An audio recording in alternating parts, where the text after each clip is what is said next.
The air in the House Ethics Committee hearing room was thick with anticipation, heavy as a storm front rolling in over the Potomac. It was a manufactured storm, meticulously planned and unleashed by the undisputed master of political theater, Nancy Pelosi. She stood at the witness lectern not as a witness, but as a prosecutor, her gaze fixed on the man seated before her, Senator John Kennedy of Louisiana. Her voice, honed by decades of command, was not merely loud.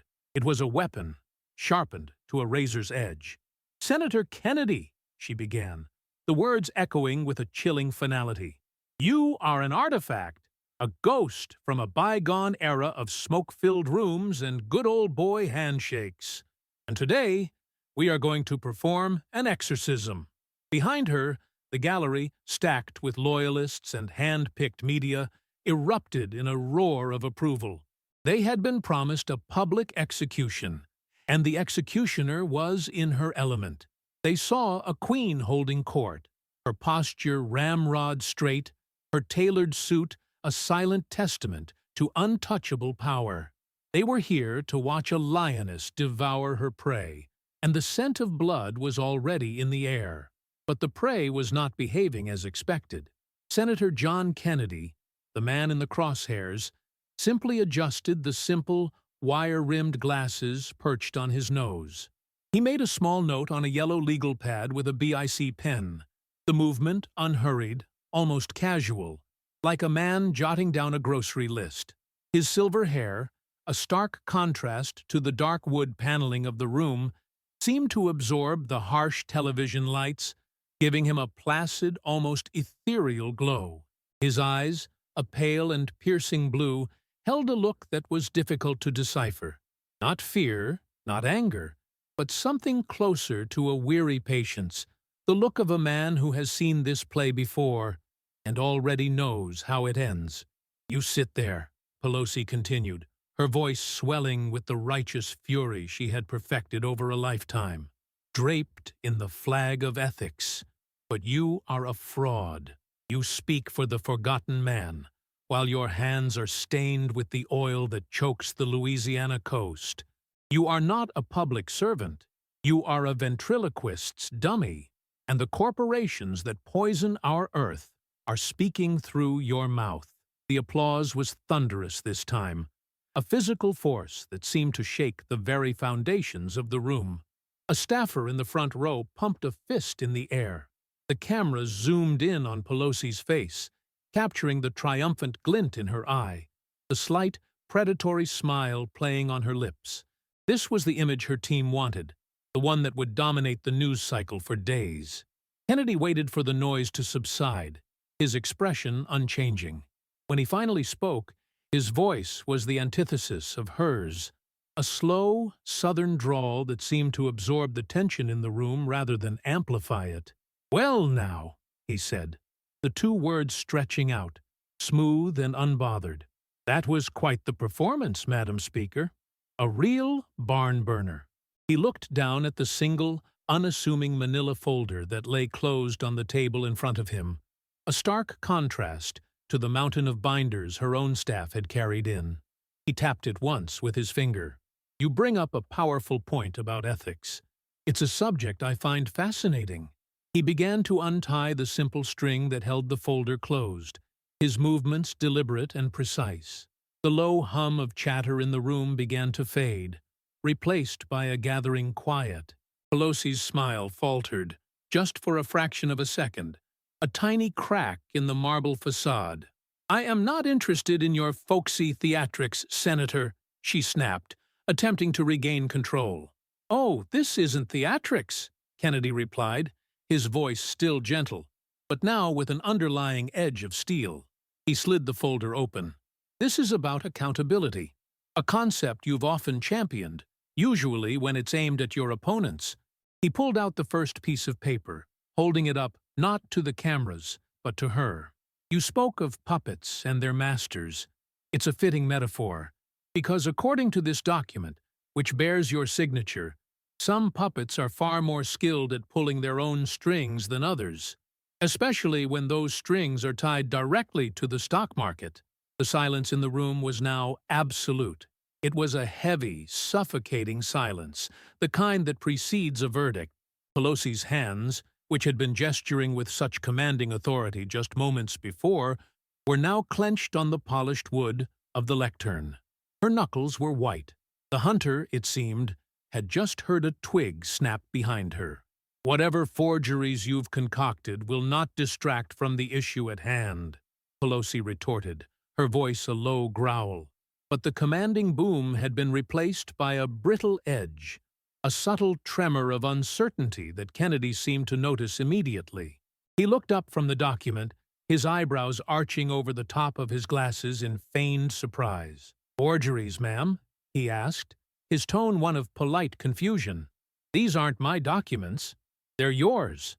These are the official financial disclosures you filed as required by law, the ones you signed, certifying their accuracy under penalty of perjury." He leaned forward slightly, his gentle smile returning, but this time it held a different quality. It was the smile of a patient teacher explaining a simple concept to a difficult student. "Unless, of course, you're now testifying that you knowingly filed false documents with a congressional committee. That would be a different conversation entirely, wouldn't it?" A few stifled chuckles broke the tension, quickly suppressed. The Democratic members of the committee, who had been nodding along to Pelosi's opening salvo, now found themselves intensely interested in the patterns of the wood grain on the dais before them. The chairman, a man who owed his position to Pelosi, nervously shuffled his papers, his face a mask of discomfort. Kennedy paid them no mind. His focus was entirely on the woman at the lectern. With the same methodical calm, he reached back into the manila folder and began to pull out more papers. One by one, he laid them on the table, creating a neat, growing stack. Each document was placed with deliberate care, perfectly aligned with the one before it. The sheer visual of the expanding pile of evidence was a piece of theater in itself, silent, damning, and utterly relentless. "Trading records," he said, his voice a calm conversational murmur, as if he were merely taking inventory. "Brokerage statements, calendar entries from your time as speaker, text message logs." He paused, looking up at her again, his pale blue eyes magnified by his glasses. "You know, for a public servant so deeply concerned with the future of our planet, you've demonstrated a truly remarkable talent for predicting the future of the stock market." The carefully constructed narrative Pelosi had spent weeks preparing was beginning to unravel. The trap she had set for Kennedy was slowly, inexorably, turning into a cage for her. "This is an outrageous smear," she tried again, but the words lacked conviction. Her voice was thinner now, the powerful resonance gone. "Oh, I don't think it's a smear at all," Kennedy interrupted softly. "I think it's just arithmetic. And the numbers, ma'am, they tell quite a story." He picked up a specific document from the top of the pile, holding it so the C-SPAN cameras could get a clear shot of the highlighted figures. "But before we dive into the mathematics of your, let's call it, financial acumen, perhaps we should first clarify for the committee what it is your husband actually does." The effect of that simple question was like a switch being thrown. In the front row, Pelosi's senior press aide, a woman known for her unshakable composure, fumbled her smartphone, which clattered loudly onto the marble floor. Two congressmen seated on the committee suddenly shot to their feet, whispering urgent excuses about constituent meetings before making a hasty exit toward the side doors.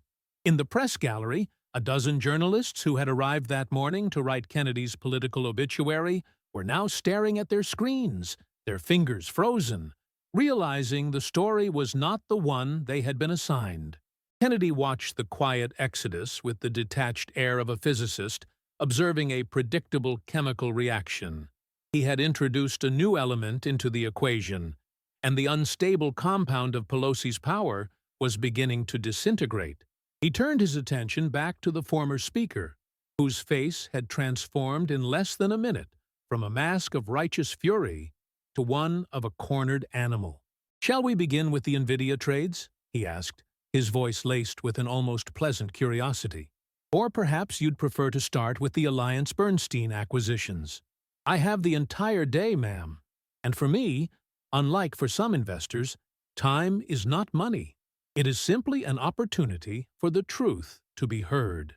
The hunter was now the hunted, and the metallic scent of fear was beginning to permeate the room. Kennedy picked up the first document from his meticulously organized stack.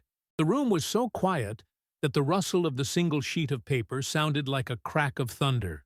"Let's start with a trade from June of 2024, he began, his voice maintaining its measured, almost academic tone. "According to this disclosure, signed by you, your husband exercised call options on NVIDIA, purchasing shares valued between $1 and $5 million. He paused, letting the numbers hang in the air. A significant investment by any standard. But it's the timing that is truly exquisite. Pelosi's jaw was a tight, hard line. Her eyes darted toward her legal counsel, who could only offer a helpless shrug. "My husband is a private citizen who makes his own investment decisions," she stated, the words sounding like a pre-rehearsed and now flimsy shield. "Indeed," Kennedy conceded with a slight nod. "A very, very savvy private citizen. Because it is a remarkable coincidence, is it not, that he made this massive bet on a semiconductor company just 3 weeks before the CHIPS Act funding allocations were announced? An announcement that, as Speaker Emerita and a key negotiator of that very bill, you had intimate advanced knowledge of." He pulled another document from his folder, this one bearing an official congressional seal. A funding package that, to the surprise of many market analysts, heavily favored NVIDIA. A surprise to everyone, it seems, except Mr. Pelosi. The low murmur that rippled through the gallery was not one of support this time, but of shock and dawning comprehension. Several journalists, no longer bothering with subtlety, were already on their feet, slipping out of the room with their phones pressed to their ears, dictating the new headline. "That is pure coincidence," Pelosi insisted, but the word felt hollow, stripped of all meaning. "Is it?" Kennedy's voice was gentle yet relentless. "Well, let's see how many coincidences we can stack up before the pillar of probability collapses." His fingers, long and nimble, danced over his stack of papers, selecting another exhibit. "October 2022. Your husband sells a massive block of shares in several major tech companies, Google, Amazon.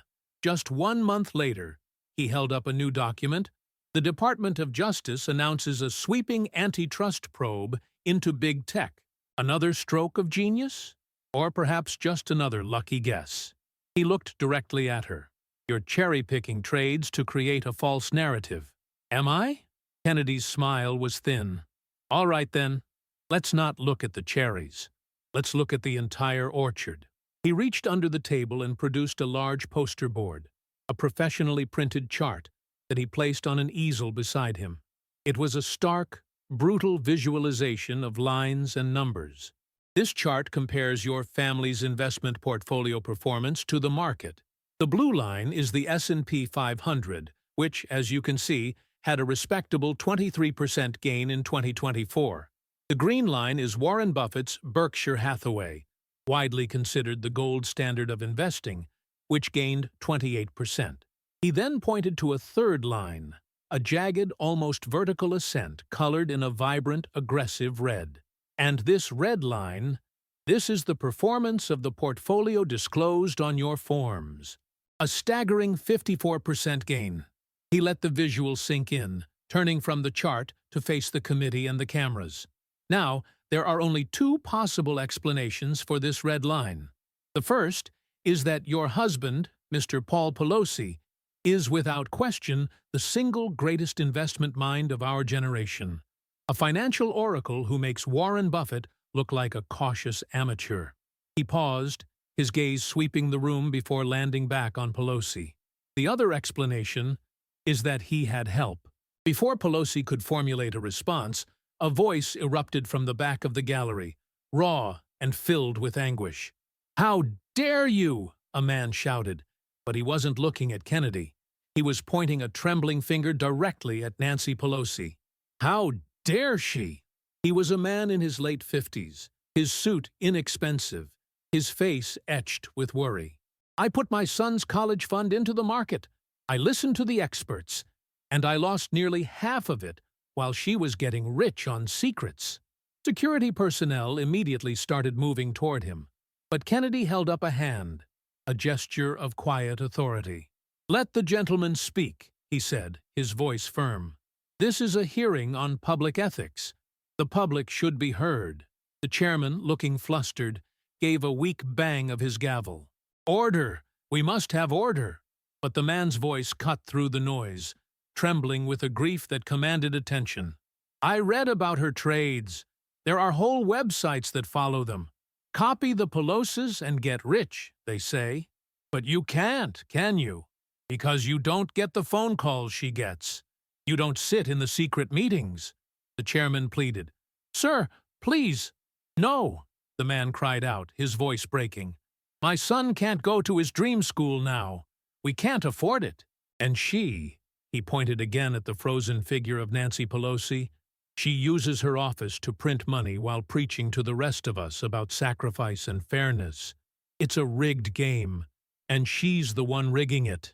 Security finally reached him and began to gently escort him out, but his words remained, hanging in the silent room, a testament to the real-world consequences of the numbers on Kennedy's chart. Kennedy waited patiently for the commotion to die down, allowing the man's raw testimony to settle over the room like a fine layer of dust. The emotional outburst had fundamentally shifted the atmosphere, transforming an abstract debate about financial disclosures into a visceral story of human cost. When he spoke again, Kennedy's voice was imbued with a new gravity. "That gentleman," he began, nodding toward the door through which the man had been escorted, "raises a crucial point. The public perception of your financial activities has become a phenomenon in itself." He reached into his folder and pulled out a series of printed screenshots, holding them up for the committee to see. "This is from a social media account called Pelosi Stock Tracker. It has over 3 million followers. This is a financial news site, Nancy's Picks, which analyzes your disclosures as if they were cryptic prophecies from a market oracle. Its articles regularly receive hundreds of thousands of views." He placed the printouts on the growing pile of evidence. "You have become a meme, Madam Speaker, a cultural icon in the world of retail investing. Not for your decades of public service, not for breaking the glass ceiling, but for your family's seemingly supernatural ability to time the market. This is nothing more than character assassination," Pelosi protested, but the accusation sounded weak, a hollow echo of her earlier confidence. The personal attack from the gallery had visibly shaken her. "No, ma'am," Kennedy corrected softly. "This is not character assassination. This is pattern recognition." He began to lay out more documents, his movements fluid and relentless. Call options on Microsoft purchased just weeks before they secured a massive, multi-billion-dollar government cloud computing contract. Shares in Broadcom acquired a month before an unexpected stock split announcement sent the price soaring. A massive short position on certain regional banks just days before a classified Federal Reserve briefing on sector instability. He paused, looking up from his papers to meet her gaze. "Your husband doesn't just outperform the market, Madam Speaker. He seems to possess a crystal ball that appears to be tuned directly to the frequency of classified government information." One of the few remaining Democrats on the committee, a younger representative from California named Sarah Chen, cleared her throat, her discomfort palpable. "Senator Kennedy," she began, her voice hesitant, "while this pattern is concerning, surely you are not suggesting that the former speaker is directly involved in—" Kennedy cut her off, not with aggression, but with a simple, disarming statement. "I'm not suggesting anything at all, Representative Chen. I am simply asking questions and presenting publicly available facts." He then pulled out another document, his demeanor shifting slightly, becoming even more serious. Although, he added, his voice dropping, I do find this particular fact to be more than just concerning. He held up a new document. I have here a comparative analysis. On one side, we have the official schedule of classified congressional briefings that then-Speaker Pelosi attended. On the other, a timeline of her husband's most significant trades. He let the implication hang in the air for a moment. It is remarkable how often a multi-million-dollar trade in a specific sector, be it healthcare, defense, or technology, occurs within a 48-hour window of a closed-door, top-secret briefing on that very same sector. Briefings that, by law, are not to be discussed with anyone, not staff, not friends, and most certainly not spouses. The accusation, though veiled as an observation, landed with the force of a physical blow. Pelosi's lead lawyer, a high-priced attorney from a prestigious D.C. firm, shot to his feet. Senator, that is a baseless and defamatory allegation. You have no foundation for such an insinuation. You're absolutely right, Counselor, Kennedy agreed, with a calm nod. An allegation of that magnitude requires a foundation, so let me provide one. He reached into his folder and produced a new set of papers, stapled together. These are sworn affidavits, calendar cross-references, and, most interestingly, text messages. He held up a magnified printout of a single message, its text stark against the white page. It was from Paul Pelosi to a financial advisor. The message was chillingly simple. Nancy had a long day with the DOD. AI is the future. Make the moves. He looked at Pelosi. This message was sent at 7:48 p.m. on the evening of a classified briefing on artificial intelligence in military applications. The next morning, your husband's firm acquired a 7-figure stake in a small AI defense contractor, a company that, 2 months later, was awarded a sole-source contract that quintupled its stock price. Pelosi had gone ghost-white.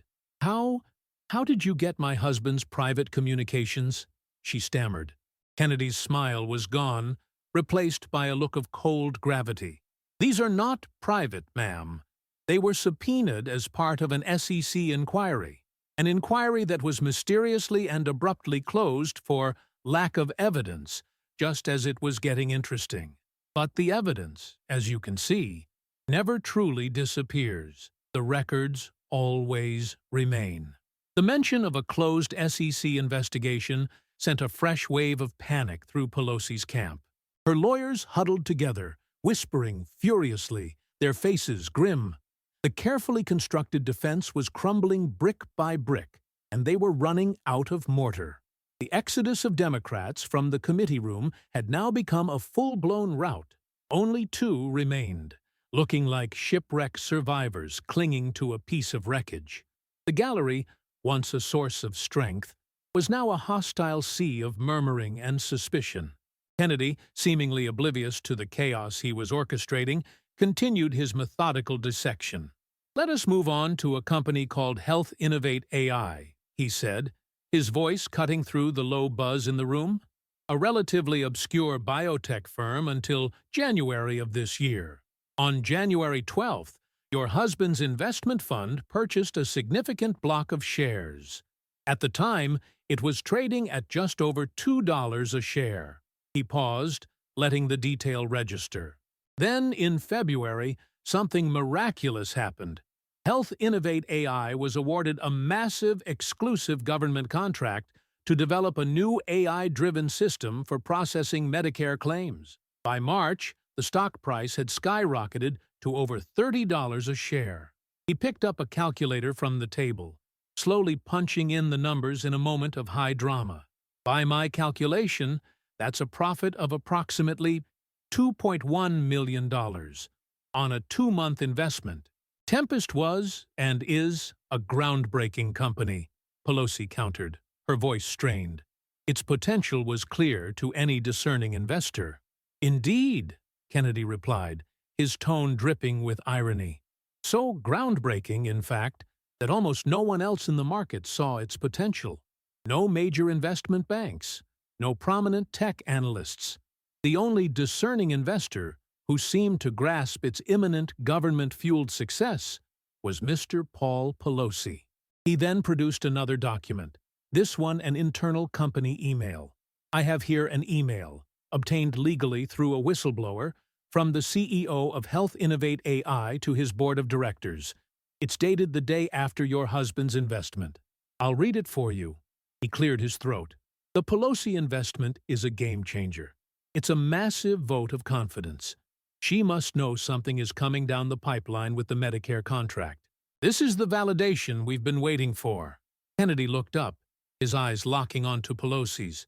Even the CEO of the company assumed your husband's investment was based on inside information. He saw it as a signal that the fix was in. The room was a tinderbox, and Kennedy was holding a lit match. Her own supporters, the ones who had cheered her entrance, were now staring at her with expressions of confusion and betrayal. The foundation of her power, the loyalty of her followers, was eroding in real time. But here, Kennedy said, his voice dropping to an almost conspiratorial whisper, is the most telling pattern of all. He pulled out his final document for this section of his presentation. It was not a trading record or an email, but a detailed loss-gain analysis of her family's portfolio over the past decade. We have spent a great deal of time discussing your family's remarkable successes in the market. But to truly understand the genius at work, one must also analyze the failures. He pointed to a column on the chart. And there have been very, very few. But the ones that do exist are incredibly revealing. Every single significant loss your portfolio has sustained in the last 10 years has occurred in a company that was, within months, placed under federal investigation or subjected to crippling new regulations. He let that statement hang in the air, a profound and damning silence filling the void. You see, ma'am, the real genius here isn't just knowing when to buy. It's knowing when to sell. It's knowing when to get out before the hammer falls. He leaned back in his chair, the picture of calm reason. The American people are not fools. They see a public servant on a government salary amass a fortune of over $200 million, and they know the math doesn't work. They see your husband operating his investment fund like a clairvoyant, and they lose what little faith they have left in the integrity of our institutions, the very institutions you swore an oath to protect. I have done nothing illegal, Pelosi declared, the words a desperate cry for shelter in a legalistic foxhole. Legal and ethical are two very different things, a distinction I believe you have often lectured your Republican colleagues on. Kennedy shot back instantly. The gentle demeanor was gone, replaced by the sharp precision of a prosecutor moving in for the kill. But since you have brought up the law, let's talk about it. He reached into his briefcase and pulled out a thick, bound document. I have here the sworn deposition of your former chief of staff, a woman who worked by your side for 15 years. Just as he said the words, the large double doors at the back of the hearing room swung open. A woman in her late 50s, her face a mask of grim determination, walked purposefully down the center aisle.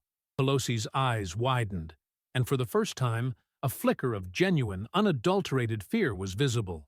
The blood drained from her face. She knew this woman, and she knew what this woman knew. Ah, Kennedy said with perfect, devastating timing. Speak of the devil. I believe you are acquainted with Ms. Rebecca Martinez. She has quite a story to tell.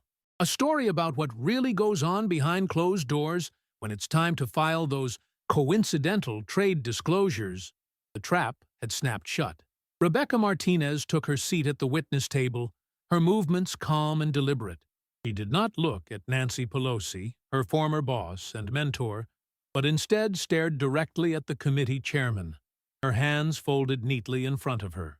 The weight of every camera, every eye in the room, was on her, yet she seemed completely composed, a woman who had made a difficult decision and was now resolved to see it through. Pelosi, in stark contrast, looked as if she had seen a ghost. Her face, moments before a mask of defiance, had crumbled into a portrait of shock and betrayal. Her knuckles, already white, seemed to strain against the wood of the lectern. "Ms. Martinez," Kennedy began, his voice softening into a tone of gentle encouragement.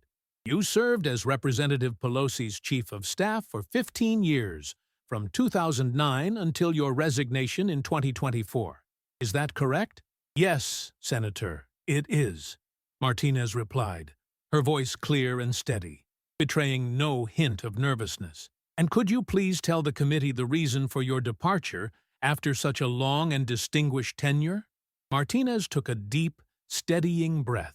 "I resigned," she said, her words ringing with conviction, "because I could no longer in good conscience participate in the activities of that office." The room erupted. It wasn't just a murmur this time. It was a collective gasp, a wave of shock that rolled from the press gallery to the public seating.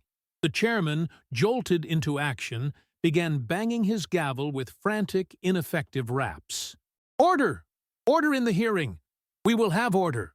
But the chaos was not the kind that could be silenced by a gavel. It was the sound of a political dynasty beginning to fracture. "Objection!" Pelosi's lawyer shouted, scrambling to his feet. "This is an ambush! This witness has not been properly vetted or scheduled." Kennedy watched the lawyer's frantic display with an air of mild amusement. "Counselor," he observed calmly, "Ms. Martinez worked intimately with your client for a decade and a half. If that's not being vetted, I'm not sure what is." Ignoring the lawyer, Kennedy turned back to the witness. "Tell us about the process for ensuring compliance with the Stock Act in the Speaker's office." Martinez gave a short, mirthless laugh. "There was no process," she said bluntly. "Not a real one." "Oh, we filed the disclosure forms." "Absolutely. Usually at the last possible minute, often late on a Friday before a holiday weekend, to minimize press coverage. But the spirit of the law, the idea of preventing conflicts of interest, that was treated as a joke." "Rebecca, how could you?" The words escaped Pelosi's lips as a wounded whisper, a plea from a queen to a disloyal subject. For the first time, Martinez turned her head and looked directly at her former boss. The expression on her face was not one of anger, but of profound, sorrowful disappointment. "How could I, Nancy?" she asked, her voice quiet, yet carrying to every corner of the silent room. "I watched you deliver passionate speeches on the House floor about the need to root out corruption, and then walk back to your office to review Paul's latest stock acquisitions before a big vote. I was the one who had to schedule your ethics in government seminars on the same day I was instructed to delay filing a disclosure on a multi-million-dollar tech trade. I did it for years because I believed in you, but I couldn't do it anymore. My conscience wouldn't let me." Kennedy allowed the powerful personal testimony to hang in the air, a moment of pure, unscripted drama. Then he gently guided the proceedings back to the facts. "Ms. Martinez, can you tell the committee about the events of December 22nd, 2023? The Friday before Christmas," Martinez recalled instantly. "I was instructed to file 4 major trade disclosures at exactly 4:52 p.m. It was a classic document dump. The trades were all 7-figure purchases of semiconductor stocks." "And what was the significance of those particular stocks?" Kennedy prompted. "They were all companies that were designated as primary beneficiaries in the second-round funding of the CHIPS Act," she explained, the final list of which had been confirmed in a classified leadership briefing that very morning. She reached into her own briefcase and pulled out a folder. "I started keeping my own copies of everything a few years ago," she said, her voice heavy with regret. "I think, deep down, I always knew a day like this would come." The press gallery was in a state of pandemonium. This was no longer just a story about suspicious trades. It was a first-hand account of a conspiracy to defraud the public, coming from the heart of the operation itself. "But that wasn't the worst of it," Martinez continued, her voice dropping. "The worst part was how she used her power over committee assignments." Kennedy leaned forward, his interest piqued. "Please explain that to the committee." She would place herself or her key allies on committees overseeing sectors where Paul was heavily invested, Martinez stated. She sat on committees dealing with healthcare policy while he traded pharmaceutical stocks. She influenced the antitrust subcommittee while he was making massive bets on tech mergers. She didn't just have access to inside information. She was the architect of the very regulatory environment she was profiting from.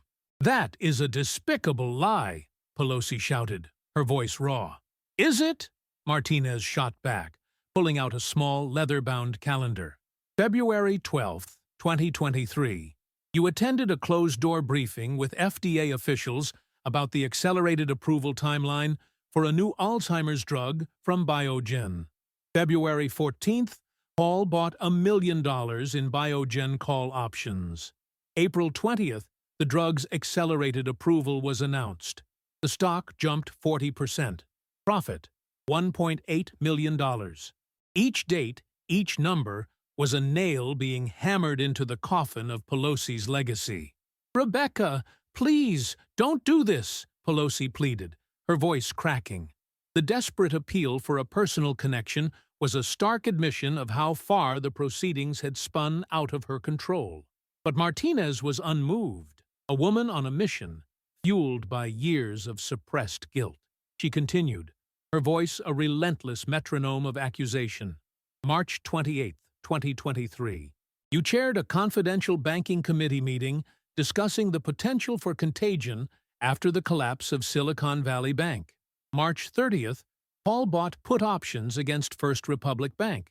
May 1st, First Republic failed and was seized by regulators. Profit, $3.1 million. The litany of dates and profits was devastating, painting a picture not of random luck, but of a calculated, systematic exploitation of power. The room was thick with the stench of corruption. A senior Democratic congressman, a longtime Pelosi ally, suddenly stood up, his face pale and clammy, and hurried out of the room without a word. Two more followed in his wake.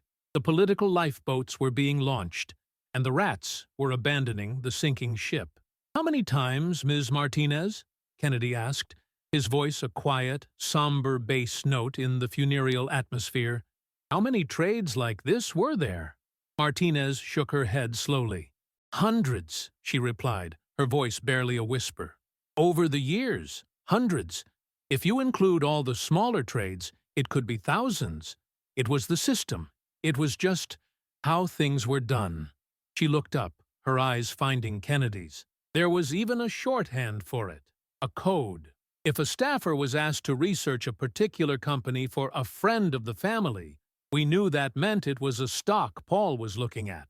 It was our signal that a policy decision or some inside information was about to make it move. The phrase, "friend of the family," hung in the air, a chillingly mob-like euphemism that stripped away the final veneer of respectability. Pelosi tried one last, desperate gambit, a classic political counterpunch. "Senator Kennedy," she began, trying to muster her old authority, "let's not pretend you're some kind of saint. Let's talk about your own donors. The fossil fuel industry has poured millions into your campaigns." "They certainly have," Kennedy agreed instantly, his cheerful concession disarming the attack before it could land. "And I'm proud of their support.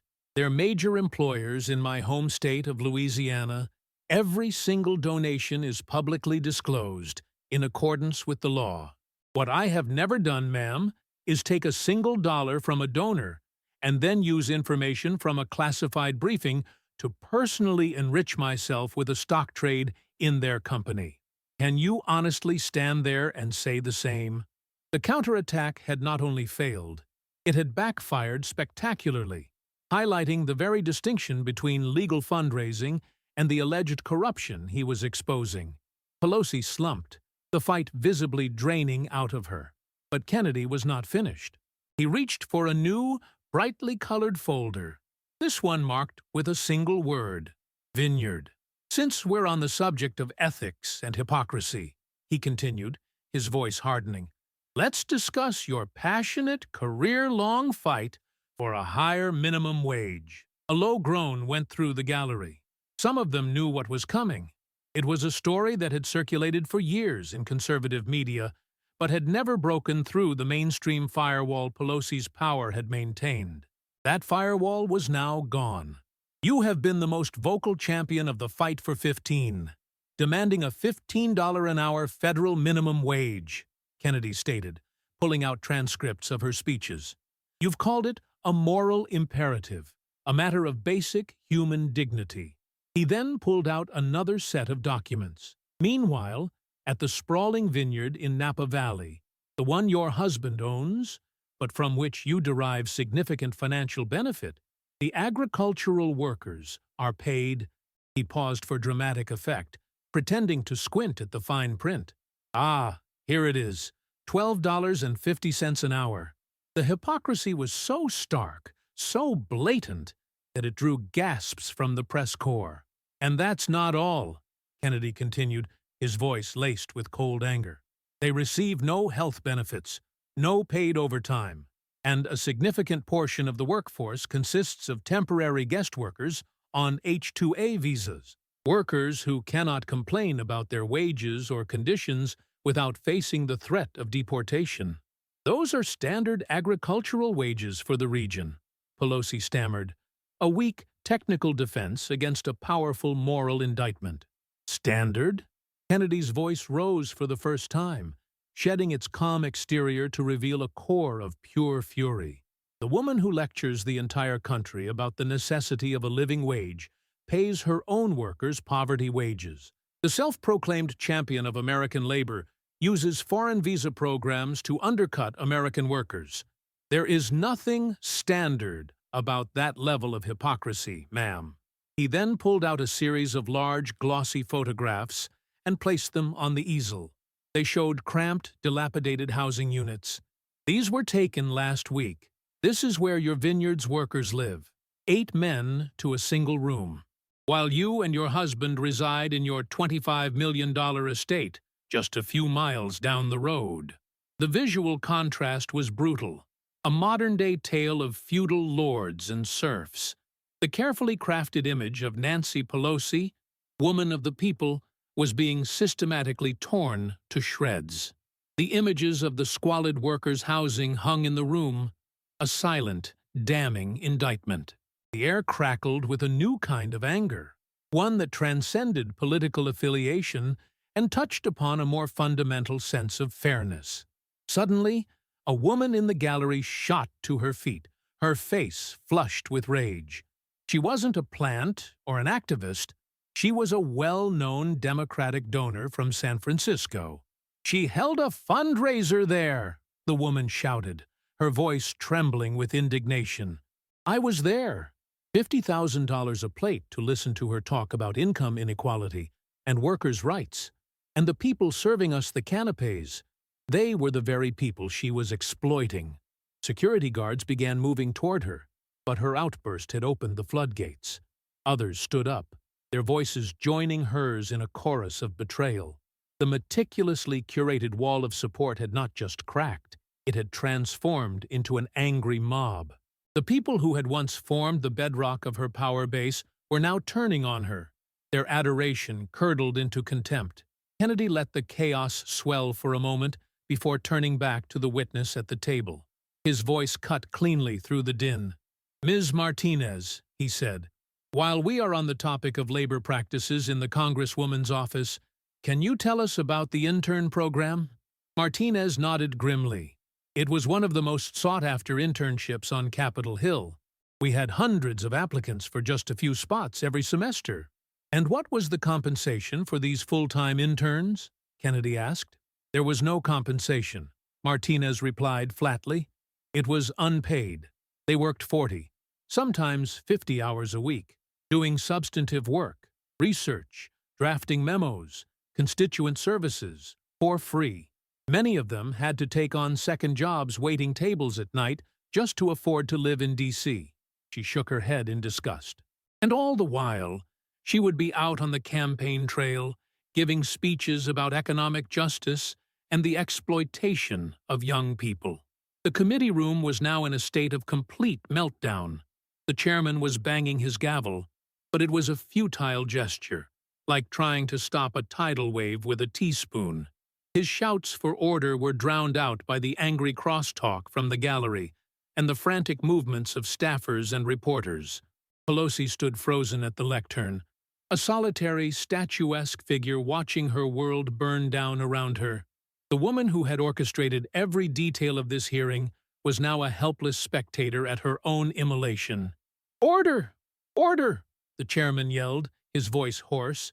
"This committee will take a 15-minute recess." The announcement was a mercy. People began to file out of the room, a chaotic exodus of stunned politicians, frantic reporters, and shell-shocked aides. As the room emptied, Kennedy remained at his table, calmly and methodically organizing his papers into their respective folders. He had more folders, many more. He was preparing for the next round. As Rebecca Martinez walked past his table on her way out, she leaned in close, her voice a barely audible whisper. "Senator," she said, her eyes burning with an intensity that startled him. "There's more. Something I never put in my official deposition. Something I was too afraid to." Kennedy looked up from his papers, his full attention captured. "Check her campaign finance disclosures," Martinez whispered urgently. "Cross-reference them with Paul's international business dealings. Specifically, look at anything related to Qatar and China." She straightened up and walked away without another word, disappearing into the throng before he could ask a single question. Kennedy sat back in his chair, a slow smile spreading across his face. Qatar and China. He hadn't explored that angle in depth, focusing instead on the domestic trading. Martinez had just handed him a new, potentially even more explosive weapon. He looked down at his collection of manila folders and then reached into his briefcase, pulling out two more that had been reserved for a later stage. He took his pen and neatly wrote "Foreign Interests" on the tab of one. The 15-minute recess, he thought to himself, was a gift. It gave him just enough time to prepare for the kill shot. He murmured to himself as he began to sort through a new set of documents. 15 minutes. She is going to need a lifetime. The battle was far from over. The most devastating revelations were yet to come. The next round wouldn't just be about personal enrichment, it would be about national security. When the committee reconvened, the scene was one of utter devastation for the Pelosi camp. The section of the dais reserved for the Democratic members was now a ghost town, with only the beleaguered chairman and the conflicted-looking Representative Chen remaining. Nancy Pelosi returned to the lectern, but she was a changed woman. The defiant posture was gone, replaced by a fragile, haggard weariness.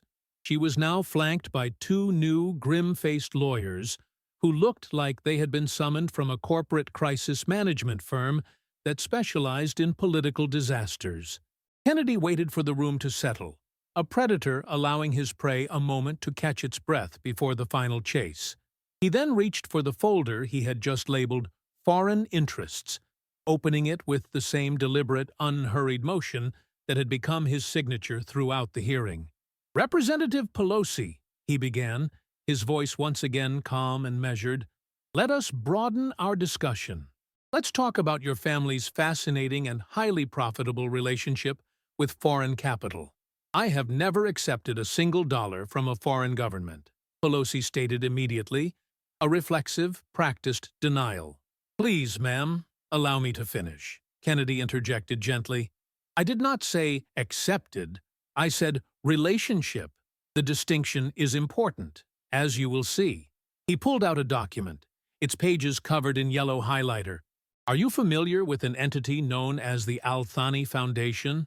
Pelosi's new lawyers immediately went into a panicked huddle, whispering urgently in her ear. She stared blankly at Kennedy, saying nothing. "It's a simple question," Kennedy pressed. "The Al-Thani Foundation, a multi-billion-dollar non-profit, ostensibly dedicated to educational and cultural initiatives around the globe. It also happens to be directly controlled by the ruling family of Qatar, a regime that, I should add, has been widely criticized for its support of extremist groups. The foundation funds legitimate programs, one of the new lawyers interjected. Indeed, it does, Kennedy agreed. And it also, according to these bank records, provided Mr. Paul Pelosi's investment firm with over $8 million in consulting fees between 2019 and 2023. He held up the records for the cameras to see. A curious arrangement, given your influential role on the House Foreign Affairs Committee during those exact years. The reporters still in the room began typing with a renewed ferocity. The story was escalating from a domestic scandal to an international one. But the payments themselves are not the most interesting part, Kennedy continued, his voice taking on the tone of a storyteller revealing a crucial plot twist. The interesting part is the noticeable shift in your public rhetoric regarding Qatar's human rights record, a shift that aligns perfectly with the timeline of these payments. He pulled out a set of transcripts. Let's review. In 2018, before the consulting fees began, you said, and I quote, "Qatar's abysmal treatment of migrant workers is a stain on the conscience of the world." Very powerful, very principled. But then, in 2021, after your husband's firm had received over $4 million, your position softened remarkably. You praised Qatar for making significant and laudable progress on labor rights. My question, ma'am, is simple. What changed? The reality for those workers on the ground, or the balance in your husband's bank account? That is a disgusting and baseless smear, the lawyer shouted. Is it? Kennedy countered, his voice cool as ice. Counselor, when a foreign government with a vested interest in U.S. policy pays the spouse of a senior lawmaker millions of dollars, that is not a smear. That is a textbook definition of a foreign influence operation. He tossed the Qatar documents onto the pile and immediately picked up another set. But Qatar, it seems, was just an appetizer. Let's move on to the main course. Let's talk about China. Pelosi physically stiffened. This line of attack was clearly one she had not anticipated. Your trip to Taiwan in August of 2022, Kennedy began. It was hailed as a courageous act of defiance against the Chinese Communist Party. You were lauded as a champion of democracy, standing up to an authoritarian bully. It was very inspiring stuff. His tone was thick with sarcasm. What the glowing headlines failed to mention, however, was the flurry of trading activity in your husband's accounts in the weeks leading up to your trip. He began laying out trade confirmations one by one. Massive new positions in semiconductor manufacturers, huge investments in defense contractors specializing in naval technology, a significant stake in a rare earth mineral processor. In short, a portfolio perfectly positioned to profit from a sudden spike in geopolitical tensions in the Taiwan Strait. My visit was a statement in support of a Democratic ally, Pelosi insisted. Your visit was a catalyst for a portfolio windfall, Kennedy corrected her sharply. Your taxpayer-funded trip, which brought the world to the brink of a major conflict, also happened to generate an estimated $4.8 million in profit for your family. A truly remarkable coincidence. A wave of audible gasps swept through the room. Even by Washington standards, the sheer audacity of it was breathtaking. The story had just crossed a new threshold, from greed to something that bordered on treason. But here is where the hypocrisy becomes truly, breathtakingly profound, Kennedy continued, his voice low and intense, drawing the room into a conspiratorial hush. While you were performing your public role as China's #1 critic, your husband was quietly and deeply invested in the very Chinese companies you were condemning. He produced a new set of documents, their official-looking seals from the Cayman Islands, immediately catching the light of the cameras. I have here the incorporation and investment records for an offshore shell company, a company that allowed your family to invest in Chinese firms without leaving a direct paper trail. But the trail always exists if you know where to look. He held up a summary sheet. ByteDance, the parent company of TikTok, an app you have repeatedly called a threat to our national security. Your husband's offshore entity held a $5 million stake, which he conveniently sold just weeks before you called for a congressional investigation into the platform. Another lucky guess, I presume? Pelosi's face was a mask of translucent white, her lawyers shuffling papers with the frantic, useless energy of men trying to plug a dam with their bare hands. "The pattern is sickeningly consistent," Kennedy declared, his voice rising like a prosecutor's in a closing argument. "Public condemnations that move markets, followed by private trades that capitalize on those movements. It is a symphony of corruption, elegant in its execution, and devastating in its betrayal of public trust." "These were legal investments," Pelosi whispered, the words barely audible. "So was the Louisiana Purchase," Kennedy retorted without missing a beat. "Doesn't make it right when you're on both sides of the deal. And speaking of deals, shall we discuss your husband's real estate partnerships with developers in San Francisco who have documented deep-seated ties to the Chinese Communist Party?" "Enough!" Pelosi suddenly screamed, the sound shocking in its raw, animal desperation. "This is McCarthyism. You are twisting normal business dealings into something sinister." "Normal?" Kennedy's voice was incredulous, his eyebrows climbing high above his glasses. "Ma'am, normal people do not have their spouses receiving millions from foreign adversaries while they write the laws that affect those adversaries. Normal people do not turn a global crisis that they helped to create into a personal profit center. Normal people do not sell out American workers to line their pockets with money from authoritarian regimes." He reached into his briefcase and pulled out his most devastating weapon yet, a document with a stark, red classified stamp across the top, now crossed out with the word declassified. "This," he announced, "is a report from the FBI's Counterintelligence Division. They have been tracking foreign attempts to compromise members of Congress. Your husband's name appears 17 times. Not as a victim, ma'am, but as what they chillingly refer to as a person of interest, a potential vector for foreign influence." "That's classified information," one of the lawyers blurted out, an instinctive reaction that was an immediate, catastrophic mistake. "Not anymore," Kennedy said calmly, a thin, predatory smile playing on his lips. "It was declassified by the Director of National Intelligence last week, but it's very interesting that you knew of its existence, Counselor. Almost as if your client had been previously warned about it." He let that sink in. "Did you know the FBI recommended a full-scale investigation into your family's foreign financial entanglements? Did you know that investigation was quashed by senior political appointees at the Department of Justice? I have the memos for that as well." The committee chairman, looking physically ill, finally spoke up. "Senator Kennedy, these are allegations of the highest severity. This is not the proper forum." "With all due respect, Mr. Chairman," Kennedy cut him off, his voice ringing with authority. "This is the House Ethics Committee. If we cannot address the ethics of a member profiting from foreign adversaries here, then what is the point of this committee's existence?" He turned back to Pelosi, his eyes cold as granite. "But I am almost finished.